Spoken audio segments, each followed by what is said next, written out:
You probably have far more wisdom on this. But all I'm saying is, and today when I go and sometimes go and talk in campuses, and I normally Sunil choose to go to the B grade schools. I don't go to the IIMs and talk because उनके लिए तो बहुत लोग हैं, there are enough people to come and talk. But I go to the second rung institutions because there I find hunger. There the kids want to know. They say what is, and they're not interested. And I can't teach them digital skills and technology skills and all that. हमारे पास खुद ही नहीं है तो हम कहाँ से देंगे उनको? But lessons in life, lessons in respect, in determination, in balance, in perspective, and these kind of things, they resonate with hell of a lot. I mean, I find that they come up to me afterwards and say, sir, that that one thing you said about being with your team through thick and thin, that makes a lot of sense. We never thought of it that way. And you think, कि भाई मैंने क्या कह दिया? What have I said so profound? But then you realize that there is nobody to share this thing with them. In fact, some of the business schools, I keep telling them, I say, look, your practice of management ethics and values as course programs, you make it elective. It should be compulsory. I said, why should a business graduate have compulsory classes in strategy and marketing and elective classes in ethics? I said, yaar, ye kahan se hui? Right? And are we then building a generation of self-seekers? Rather than contributors? Well, I think one is the one lesson that I certainly learned from his life is really keep your voice soft and your facts hard.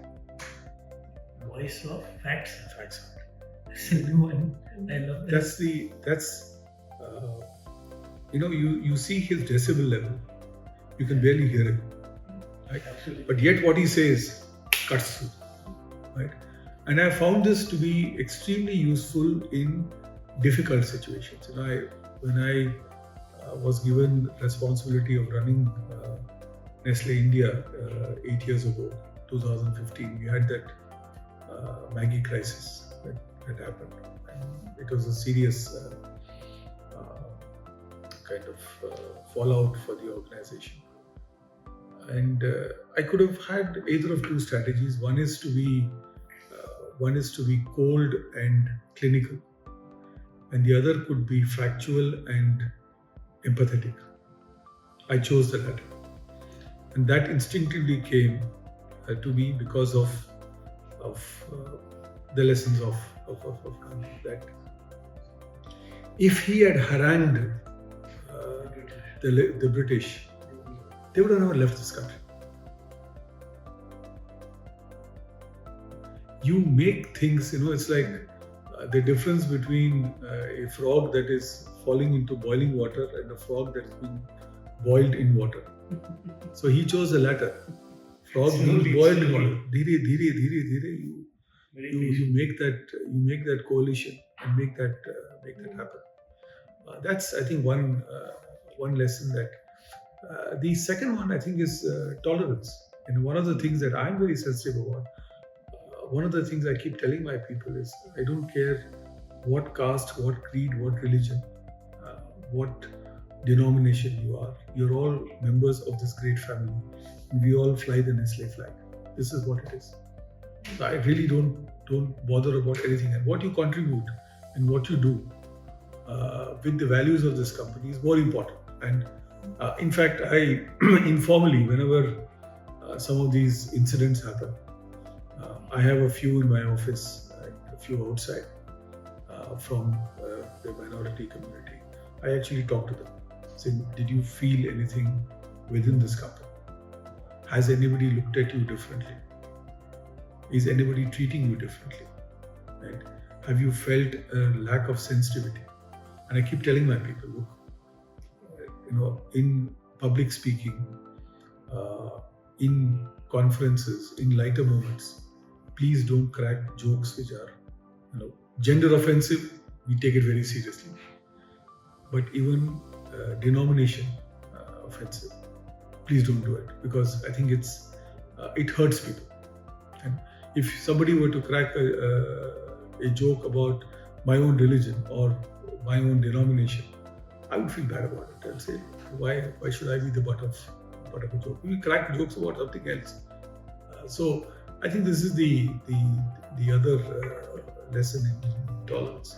Third is, of course, I told you respect. Right? I keep it that way, and I insist that it be followed. So when I go into the factories or into our sales branches, the other day I was in Jaipur, and this young girl who was 23 years old. She comes from a pretty difficult background in Bihar, from Chhapra, and she's really struggled to come up to this job. So we were sitting in the car, and she kept talking about her journey, and then suddenly she looked at me and she said, "Sir, ज़्यादा तो नहीं बोल रही." So I said, "No, beta, you're quite all right. I mean, what you're saying makes a lot of sense." And then she looks at me and says, "आप वैसे पापा लग रहे हो."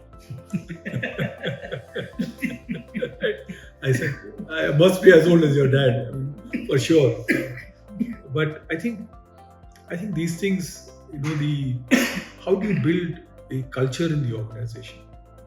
And all that my job does, I don't sell, I don't produce, I don't market, I don't do any, let's say, kind of process real job. But I think what I try and do to my best of my capability is to string it together. And in that, the other element that I find from Gandhi that has been instructive to me is the value of humility.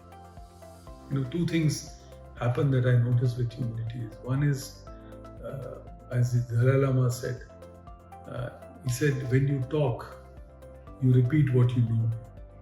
When you listen, you hear new things. Right? So I think that is something that is a universal truth. And when I first heard it, I said, wow, this is so true. And the second one is, you make yourself accessible. I don't want people, and I keep telling my team, I said, bhai, main aaj hoon, kal nahi rahunga. Nobody is permanent in any job, in any position, but I think I just want you to remember that it is possible to lead a happy life. Success is different.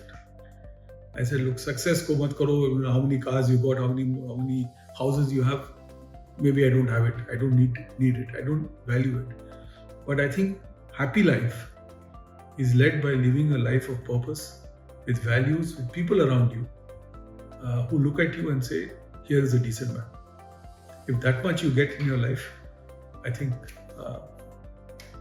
you're a happy person.